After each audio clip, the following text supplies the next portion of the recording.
2019년에 인도를 비롯하여 중동 지역에서 한 해를 마무리하는 듯 마지막 일식 장면이 하늘에서 펼쳐졌습니다. 12월 26일입니다. 일식은 태양이 달을 가리며 나타나는 현상인데 12월 26일에 일어난 일식은 달이 태양을 다 덮지 못해서 바라볼 때 가장자리가 금반지처럼 나타나는 금환일식으로 장관을 이루었습니다.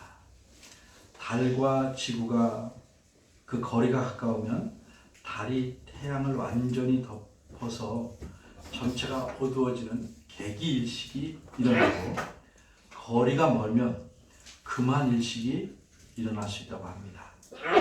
이런 금환일식은 올해 6월쯤에 또 지구 어느 곳에선가 볼 수 있다고 합니다. 이처럼 가끔 하늘에 나타나는 금환일식을 보기 위해 수많은 사람들이 몰려들었습니다. 그런데 우주 전체 역사와 인간의 모든 역사에서 오직 단 한 번만 벌어진 정말 굉장한 대결이 있었습니다. 그곳에는 관객이 아무도 없었습니다. 어떻게 그렇게 굉장한 대결이 일어나는 장소에 아무도 관객이 없었을까? 그곳은 사람이 살지 않는 광야이었기 때문만은 아니었습니다. 근본적인 이유는 그런 중요한 대결이 벌어지는지를 아무도 몰랐기 때문입니다. 이 대결을 기록해 놓은 후로도 수많은 세월이 흘렀는데 여전히 그 대결이 얼마나 중요한지를 아는 사람이 적다는 사실을 보면 그 당시에 그 대결이 사람들의 주목을 받지 못했던 것은 당연한 것입니다. 이 대결은 한쪽 편에는 절대적으로 불리한 대결이었습니다.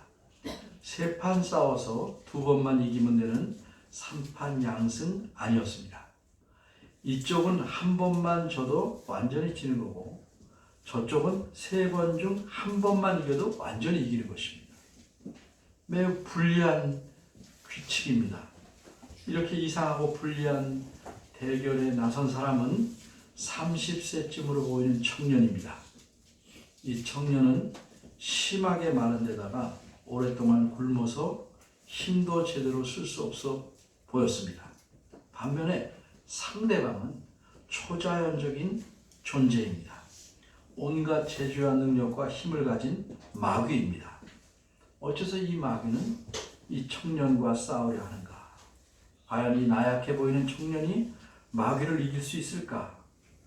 그런데 벌써 청년은 2판을 이겼습니다. 이제 마지막 판이 벌어지려고 합니다. 그런데 본문을 잘 이해하기 위해서 앞부분에서 일어난 2판의 대결도 제가 설명한 후에 오늘 본문에서 마지막 판을 살펴보려고 합니다. 그래서 오늘은 3가지 내용으로 설교하겠습니다. 첫째, 떡을 만들라. 둘째, 뛰어내리라. 셋째, 내게 절하라. 첫째입니다. 떡을 만들라. 오늘 보면 8절을 먼저 봅니다. 마귀는 다시 청년 예수님을 이끌고 올라갑니다. 그런데 마귀는 이미 예수님에게 2번을 지고 말았습니다. 떡을 만들라는 마귀의 첫 번째 유혹을 받고 예수님은 굶어 죽는 한이 있어도 돌로 떡을 만들어 먹지 않겠다고 합니다. 굶어 죽을지언정 하나님 말씀에 순종하겠다는 겁니다. 죽겠다는 사람을 이길 자는 없습니다.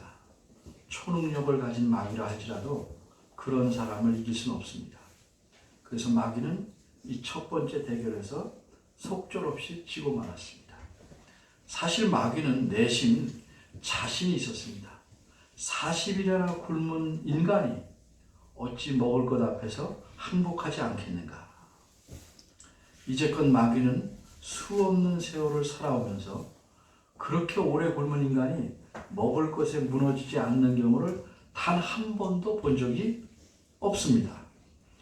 그래서 이런 오랜 관찰의 결과에 근거해서 먹을 것으로 유혹하면 자신이 예수님에게 쉽게 이기리라고 판단했습니다. 게다가 마귀는 예수님이 하나님의 아들인 줄도 잘 압니다. 그러기에 예수님이 하나님의 능력을 아주 조금만 사용해도 쉽게 돌로 떡을 만들 수 있습니다. 자신이 갖고 있는 능력을 아주 조금 사용해서 배고픔을 해결하여 죽음을 면하라 하는 이 마귀의 제안은 정말 거부하기 힘든 유혹이었습니다. 금강산도 식후경이라는 우리말 속담에서도 드러나듯이 사람이 지독한 배고픔을 이겨내기는 거의 불가능합니다. 그런데 결과는 마귀의 예상과는 기대와는 정반대였습니다. 예수님은 사람이 떡으로만 살 것이 아니라 이렇게 단칼에 한마디로 마귀의 유혹을 잘라버리셨습니다. 마귀는 할 말을 잃었습니다.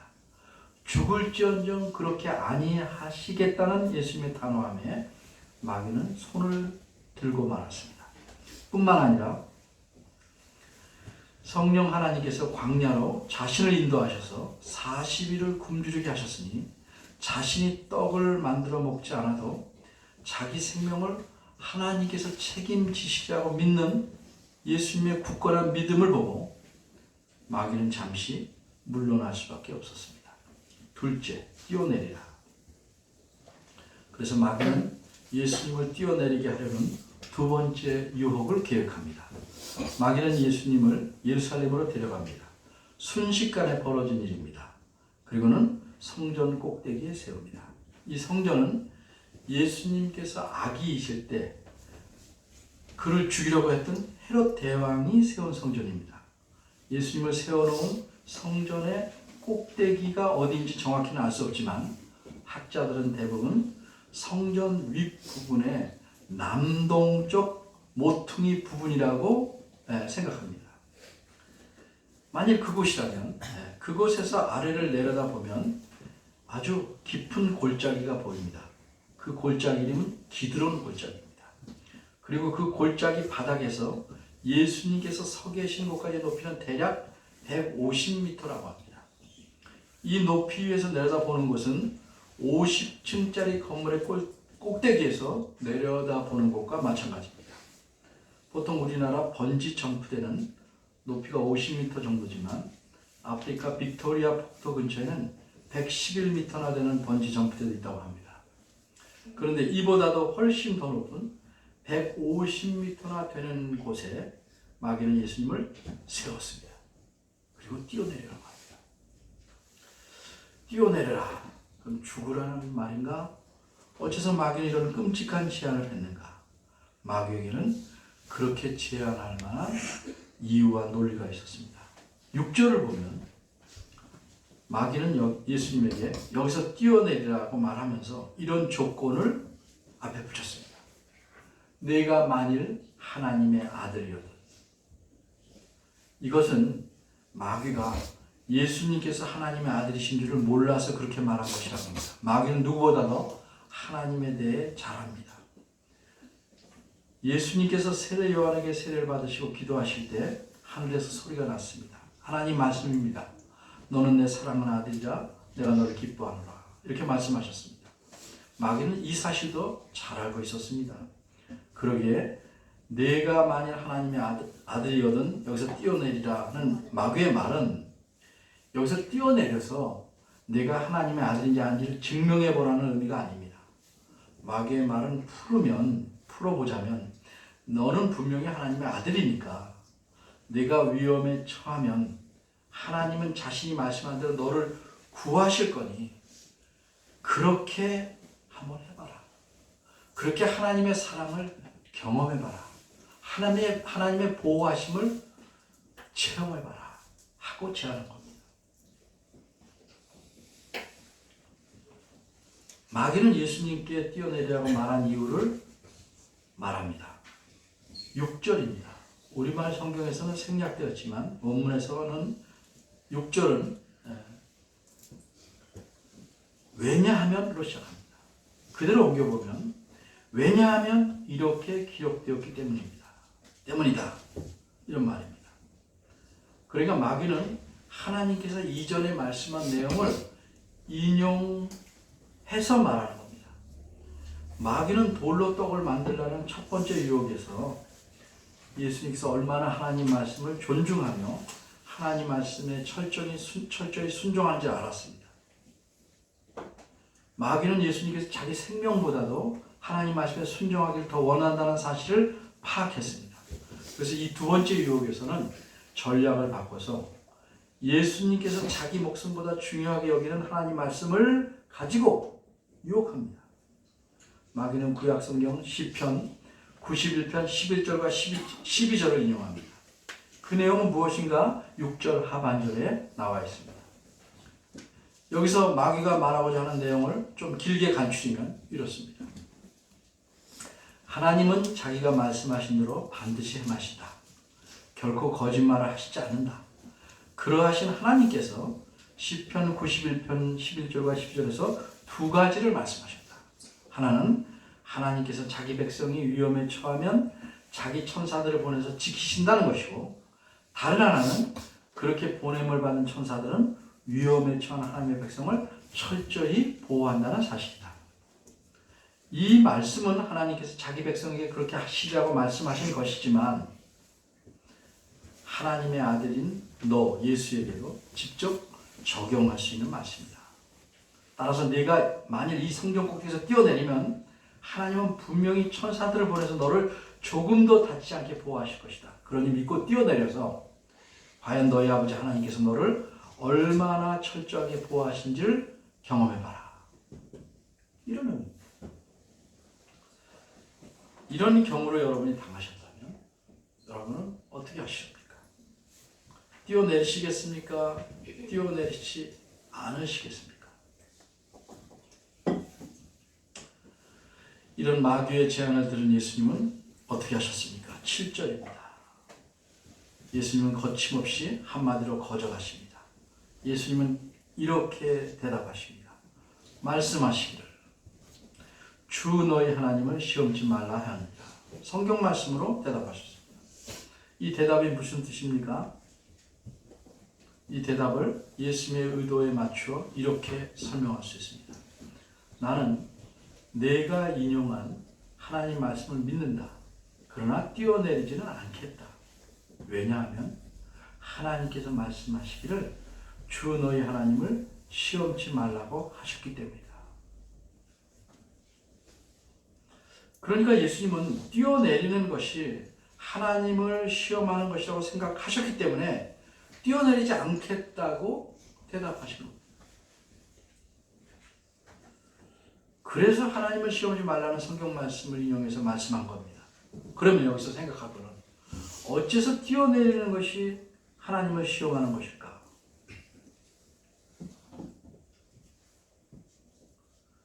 하나님을 경험해봐서 그 말씀을 믿으려는 것은 하나님도 믿을만 하지 못하다고, 내가 경험해봐야 믿을 수 있는 것이라고, 분이라고 생각하는 겁니다.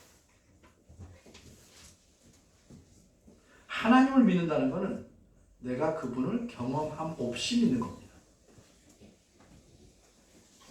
하나님은 거짓말을 아니하시기에 하나님 말씀하신 것만을 듣고 보고 그대로 믿는 것이 믿음입니다. 그러게 하나님을 믿는다는 것은 하나님 말씀을 믿는 것과 사실상 똑같습니다. 하나님을 믿지만 그분의 말씀을 못 믿겠다든가, 하나님 말씀을 믿지만 하나님은 못 믿겠다는 것은 모순입니다. 손바닥은 있으나 손등이 없고, 손등은 있으나 손바닥이 없다고 말하는 것 같습니다. 이처럼 하나님과의 경우에서 사람과는 달리 사람은 경험해봐야 믿음이 생길 수 있지만 하나님의 경우에 있어서 경험을 해봐야 믿을 수 있다는 것은 그 자체가 이미 하나님을 믿지 못하는 불신입니다. 물론 우리가 하나님께서 자신의 말씀대로 행하신다, 그 말씀을 지킨다는 사실을 경험하게 되면 그것이 우리 믿음을 튼튼케 하는데 큰 도움이 됩니다. 그런데 하나님을 경험하고 믿으려는 것과 내가 의도하지 않았는데 경험하게 돼서 믿음에 도움이 되는 것은 다른 문제입니다. 따라서 하나님께서 자신의 말씀대로 하실지 안 하실지를 알아볼 수 있는 상황을 만들어 보려는 것은 하나님 말씀을 믿는 것이 아닙니다.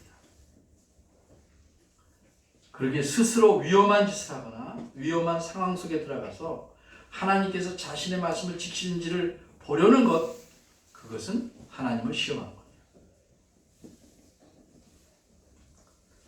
하나님께서는 자기 백성이 위험에 처하면 철저히 보호하십니다. 왜? 하나님께서 그렇게 하신다고 말씀하셨기 때문입니다. 겪어보지 않아도 믿어야 합니다. 왜? 하나님께서 말씀하셨기 때문입니다. 따라서 우리가 이 사실을 알아보려고 일부러 위험 속에 뛰어들어가면 하나님은 우리에게 진노하시며 벌합니다. 왜냐하면 그것은 하나님을 시험하는 것이고 이 시험은 불신에서 믿지 못하면서 나온 것이기 때문입니다. 그래서 예수님은 스스로 뛰어내려서 하나님을 시험하려고 하지 않으셨습니다. 마귀는 하나님 말씀을 가지고 그럴듯하고 매력적인 제안을 했지만 사실 그것은 유혹입니다. 하나님을 불신하게 만들고 하나님을 시험하도록 유혹했기 때문입니다. 그런데 여기서 한 가지 더 생각해 봅시다. 어째서 마귀는 예수님에게 뛰어내려가 말하고 안 뛰어내린다고 확 밀쳐서 떨어뜨리지 않았을까? 밀치면 죽을 텐데 왜 안 밀쳤을까? 마귀는요, 하나님에 대해서 잘 압니다. 자기가 예수님을 밀치어서 떨어뜨리면 하나님께서는 분명히 말씀하신 바대로 천사들을 보내서 예수님을 보호하실 것을 알았습니다. 그러면 마귀가 예수님을 밀어서 떨어뜨리면 오히려 예수님에 하여금 하나님을 믿는 믿음을 더욱 튼튼하게 만드는 결과를 가져올 줄 알았습니다. 그러니까 마귀는 그 방법을 택하지 않고 예수님으로 하여금 스스로 하나님을 직접 시험하게 만들려고 한 것입니다. 그렇게 해서 하나님과의 관계를 깨트리려고 했습니다. 그러면 예수님을 통해서 이루시려는 하나님의 구원 계획이 거품이 될 수 있기 때문입니다. 그런데 오히려 마귀의 교묘한 계획이 물거품이 되고 말았습니다. 셋째, 내게 절하라. 본문 8절입니다. 다시 왔습니다. 두 번을 실패한 마귀는 다시 예수님을 이끌고 올라갑니다. 마귀는 예수님을 지극히 높은 산으로 데리고 갔습니다. 마귀는 자신이 지닌 초능력을 사용합니다. 이것이 환상이든 실제든 초능력을 사용합니다. 그래서 순식간에 놀라운 일이 벌어지게 합니다. 예수님의 눈앞에 세상 모든 나라들이 환히 보입니다. 구름 한 점 없고 쾌청한 날 매우 높은 산에 올라가서 사방의 모든 풍경을 볼 수 있습니다. 그렇다 할지라도 우리가 세상의 모든 나라들을 한꺼번에 볼 수는 없습니다. 세상에서 최고로 높은 히말라야의 에베레스트 산봉우리에 올라가서 아주 성능이 좋은 망원경으로 사방을 둘러본다고 한들 세상의 모든 나라들과 그 영광을 한꺼번에 볼 수는 없습니다. 사람의 가시거리에 제한이 있고 또 눈으로 보는 대상의 크기에 따라 차이도 생기기 때문입니다. 따라서 높은 곳에서 세상의 모든 나라를 볼 수 있으려면 마귀가 예수님의 시력을 거의 무제한으로 좋게 하거나 카메라 렌즈의 초점거리를 조절해서 줌인으로 만들듯이 대상물을 모두 끌어와 가까이 볼 수 있게 해야만 합니다. 이론적으로 그렇다는 겁니다. 구체적으로 마귀가 어떻게 하였는지는 우리가 알 수 없습니다. 다만 마귀는 예수님을 매우 높은 산으로 이끌고 가서 순식간에 세상의 모든 나라들과 그 영광들을 보여주었다는 것. 이건 어쨌든 마귀의 초능력이다 이렇게 볼 수 있겠습니다. 그럼 어째서 마귀는 예수님에게 세상 모든 나라들과 그 영광을 보여줬는가? 9절입니다. 마귀의 말에서 그 이유를 알 수 있습니다. 마귀는 이렇게 예수님에게 말합니다. 이 모든 것을 네게 주리라. 같은 내용을 기록한 누가복음 4장 6절을 보면 마귀는 이렇게 말합니다. 이 모든 권세와 그 영광을 내가 네게 주리라. 마귀가 한 말의 의미를 잘 알도록 원문을 순서대로 직역하면 이렇습니다. 너에게 내가 줄 것이다. 이 모든 권세와 그것들의 영광을. 이처럼 원문에서 강조하는 것은 무엇을 주려는지 보다는 누구에게 주려는 거야. 너에게 준다.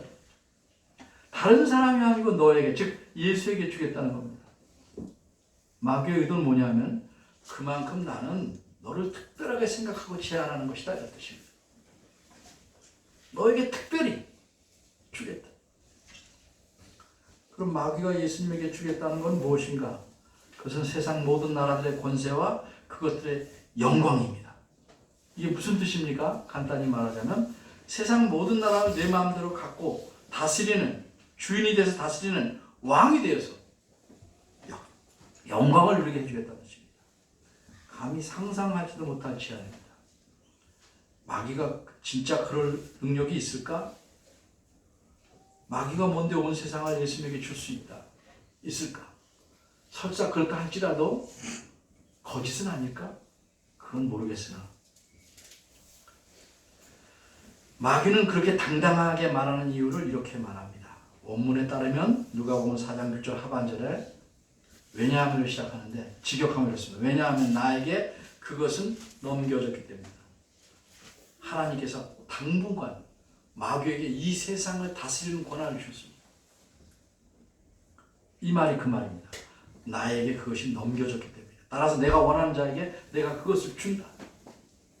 그런데 조건이 있습니다. 단 한 가지입니다. 9절입니다. 만일 내게 엎드려 경배하면이라는 조건입니다. 그런데 이 말은 단순히 한 번 절하는 것이 문제가 아닙니다. 이건 무엇을 의미합니까? 10절에서 말씀한 예수님의 대답을 보면 그 절하는 행동의 의미를 알 수 있습니다. 그것은 하나님 대신에 마귀를 신으로 경배하며 그를 섬기라는 겁니다. 그럼 이것은 하나님을 배반하는 것이고 영혼을 파는 것입니다. 왕이 되게 해준다. 어느 인간이 거절할 수 있겠습니까? 매력적인 제안입니다. 동서양의 역사를 보면 힘 있는 자들은 언제나 세상 모두를 통치하려는 야망과 욕망을 가지고 있었다는 사실을 알 수 있습니다. 그럼 힘이 적은 사람은, 일반적인 사람들은 그런 야망과 욕망이 없을까요? 있습니다. 비록 폭이나 높이는 작을지라도 사람은 누구나 그런 식의 야망과 욕망을 갖고 있습니다. 그것을 현대식으로 말하면 성공 욕구입니다. 권력에 대한 욕구입니다. 남보다 더 높은 위치에 빨리 올라가서 다른 사람을 부리며 대접을 받으면서 살아가려고 하는 욕망, 이것이 성공 욕구입니다. 이 매력적이고 유혹적인 제안에 예수님은 어떻게 하셨습니까? 한마디로 예수님께서는 이 마지막 노골적인 제안을 사탄아 물러가라 하시며 단호하게 거절하십니다. 왜 그랬습니까?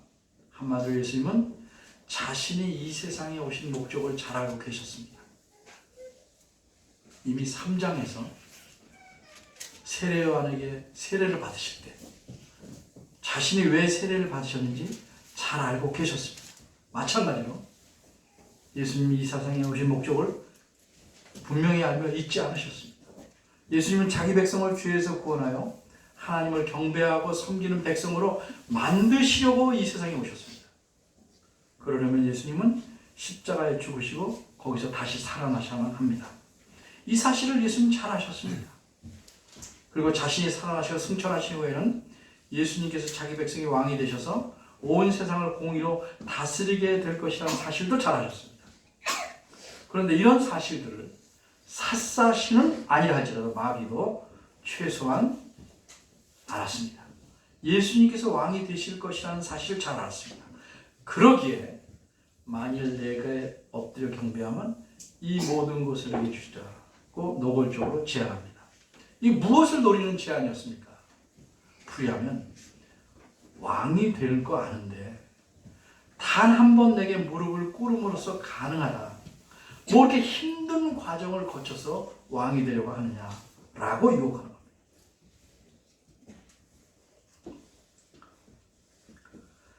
현재 하나님께 불순종하는 이 세상에 왕인 사탄의 통치 아래서 사람들은 살아갑니다.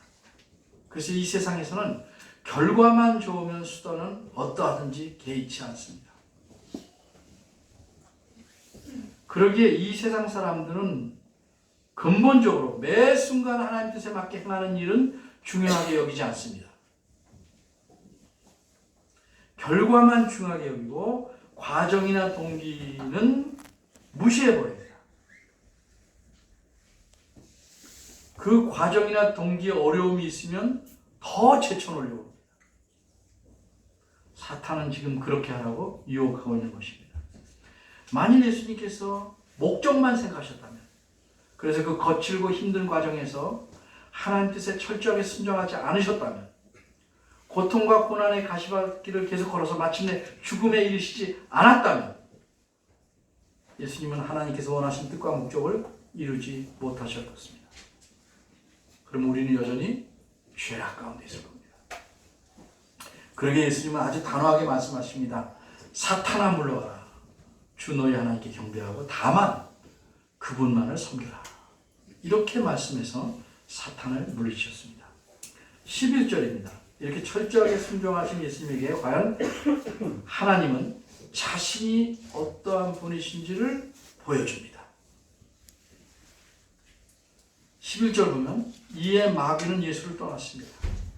이 구절에서 우리말 성경에는 빠져 있습니다만 원문에는 보라 하는 감탄사가 나옵니다. 놀라운 장면이 벌어질 때 이 말을 씁니다. 보라, 원문대로 하면 보라, 사탄이 떠나고 보라, 천사들이 왔다. 힘들어서 기진맥진에 죽음의 문턱에 와 있는 예수님을 하나님께서는 사탄이 이용해서 유혹한 시편 91편의 말씀대로 천사들을 명해서 예수님을 수종케 하셨습니다. 죽게 된 예수님, 먹을 것을 거절하고 하나님의 뜻에 온전히 순종하신 예수 그리스도를, 그분에게 하나님은 천사들을 보내서 시중을 듣고 힘을 되찾아서 자신의 길을 가게 하신 것입니다. 여기까지가 우리가 살펴본 본문의 내용입니다. 이처럼 마귀는 예수님을 유혹하여 메시아로서 하실 일을 감당치 못하게 했습니다. 그러나 예수님께서는 죽음을 각오하고 하나님 말씀에 순종하셨습니다. 고통과 고난의 길을 걸어서 메시아의 일을 온전히 감당하시려고 생명의 유혹과 마귀의 유혹 가운데서 하나님 말씀에 순종했습니다. 이처럼 예수님께서는 철저하게 하나님 말씀에 순종하심으로 하나님 목적을 이루십니다. 하나님께 순종한다는 것은 머릿속에서만 이루어지는 게 아닙니다. 순종이라는 것은 순종할 수 있을 때만 하는 것이 아니고 도저히 순종할 수 없는 상황에서도 하나님 말씀에 따르는 것을 우리가 순종이라고 합니다. 이 계산 다 해보고 따르는 것은 순종이라고 말하기에는 부족한 겁니다.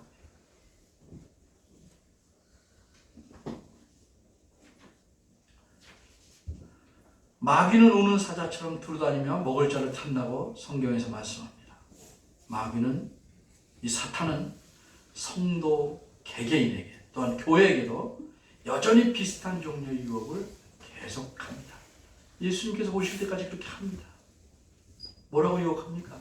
너 무엇을 먹고 살래? 어떻게 먹고 살래? 이렇게 볼품없이 살래?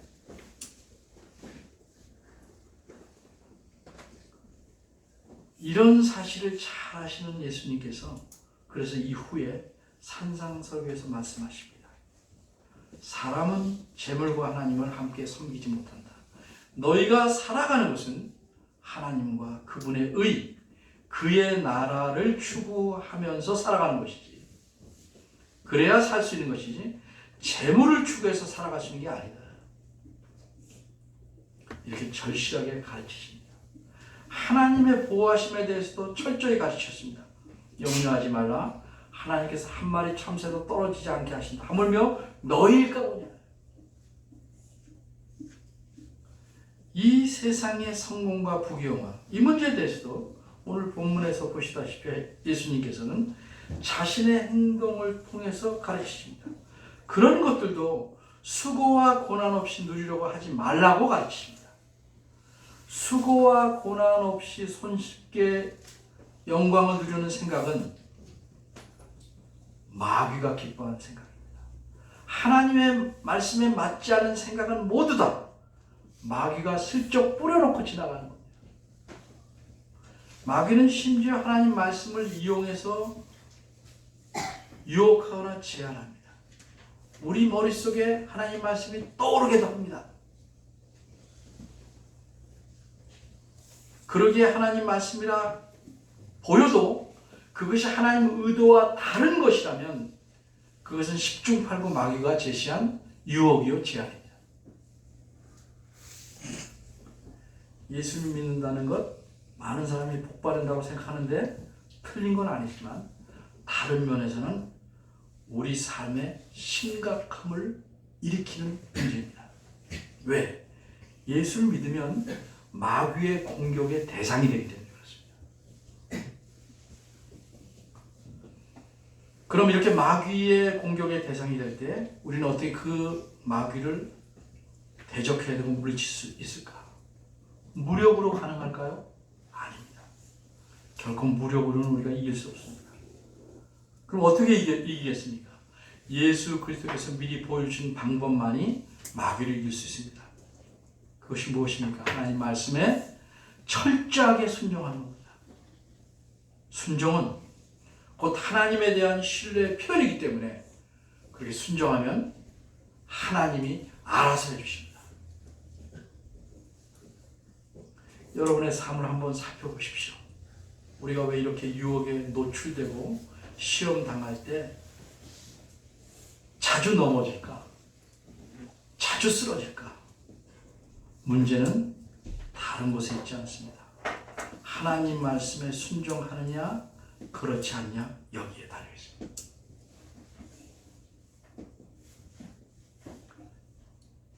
하나님의 아들이신 그리스도께서 고난을 통해서 순종함을 배웠다고 히브리서에서 말씀합니다. 우리 역시 이 땅에서 고난을 통해서 순종함을 배우고 하나님의 은혜를 누리게 되는 겁니다.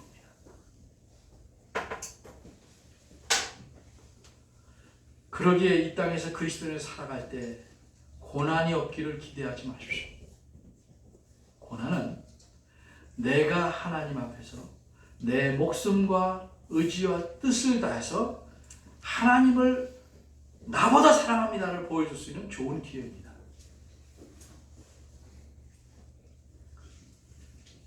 사람, 특히 그리스도인은 왜 사는가? 이 세상에서 성공하기 위해 사는 것 아닙니다. 명예를 높이기 위해서 사는 것 아닙니다. 부귀영화를 누리기 위해서 사는 것 아닙니다. 그러니 내가 성공하고 명예롭게 보고 부유하게 되고 이것이 하나님께 영광이 된다고 생각하지 마십시오.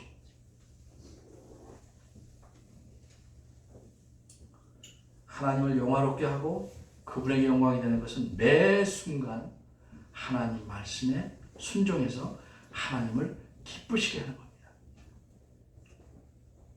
이렇게 살아가는 것이 그리스도인이 살아가는 삶의 목적입니다. 교묘하고 달콤하고 때로는 막강한 마귀의 제안에 속아 넘어가지 않아야 합니다. 그러려면 하나님 말씀에 항상 순종하려고, 계산하지 말고 순종하려고 힘써야 합니다. 그렇게 살아가시기를 바랍니다. 기도하겠습니다. 은혜로우신 하나님, 예수 그리스도께서 우리 대신 모든 고통과 고난과 죽음을 겪으셔서 저희들을 죄악의 쇠사슬과 마귀의 손아귀에서 건져내셨습니다. 그러나 마귀는 호시탐탐 저희들 노리고 달려듭니다. 주께서 저희들의 구원의 근원이 되시기 때문에 우리를 해칠 수 없고 마귀는 으르렁댈 뿐이라는 사실을 머리로는 알지만 저희들은 하나님에 대한 신뢰가 연약하여 그 으르렁 소리에 놀라거나 유혹의 달콤함에 빠져 사탄에게 넘어갈 때가 적지 않습니다. 끝까지 주의 말씀에 우리가 순종해서 우리가 이 땅에서 사는 동안 고난 가운데서도 고난 속에서도 주의 은혜로운 손길을 더 크게 볼 수 있고 만지게 도와주옵소서. 그래서 하나님을 기쁘시게 하는 자녀 되도록 이끌어 주옵소서. 예수님 이름으로 기도하였습니다. 아멘.